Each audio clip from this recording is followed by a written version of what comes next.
Bonsoir. Et ben voilà, je me suis encore pris la tête avec ma sœur. Ah non, mais elle, là, c'est encore sa faute, hein. Alors déjà, il y a 1 ou 2 ans de ça que je m'étais pris la tête avec elle parce qu'elle avait pourri mes amis. Du coup, on s'était fait la gueule pendant quelques mois. Je lui avais pardonné, je lui avais laissé une seconde chance. Et là, en fait, normalement, elle avait prévu de passer le 31 avec nous. C'était une promesse qu'elle nous avait fait. Il a fallu que son crétin de mec, il appelle pour lui dire qu'il avait envie de passer le 31 avec elle. Et madame, elle a préféré, elle disait qu'elle était perdue, qu'elle savait pas quelle décision prendre, qu'elle allait faire de la peine à l'un comme à l'autre, hein. Et puis du coup, ben, elle a choisi son crétin de mec. Un mec qui en a rien à foutre d'elle, hein. Un mec qui lui donne même pas de nouvelles pendant des mois, des années, et puis qui débarque là comme une fleur là pour passer le 31 avec elle. Non mais attends, mais il a pas de la gueule lui. Et puis elle manque pas d'air, hein. Quand on fait une promesse chez moi, on la tient.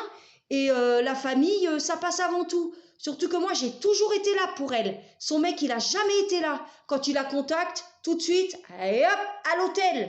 Et après, il la saute et basta. En gros, voilà, son mec, il n'en a rien à foutre de sa gueule, hein. Il l'aime pas en fait, hein. En fait, il se sert juste d'elle pour le cul et le fric. Pardonnez-moi des mots un peu crus, mais c'est la vérité, hein. Ah mais là, je suis en colère, hein. Là, franchement, elle m'énerve. À chaque fois que je l'invite à passer à Noël à la maison, faut toujours qu'elle foute la merde, qu'elle gâche tout.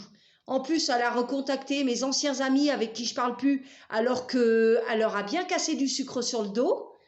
Mais elle est faux cul, non mais je rêve.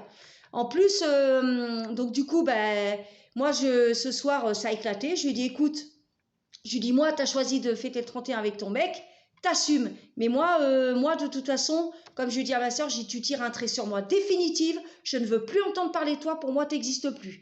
Ça va faire comme avec mon autre sœur Angélique, avec qui j'ai coupé les ponts, qui s'était servi de moi.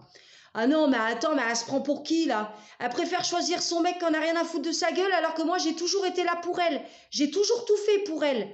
Et elle a eu le culot de dire que je comptais pour elle. Si je comptais vraiment pour elle, elle serait restée passer le 31, hein. Donc, ben, du coup, ce soir, je lui dis, bah écoute, tu vois, je lui dis à ma sœur, à Cathy, je vais pas faire la chienne, hein. Tu peux dormir là, mais demain à la première heure, tu te casses, je veux plus te voir chez moi.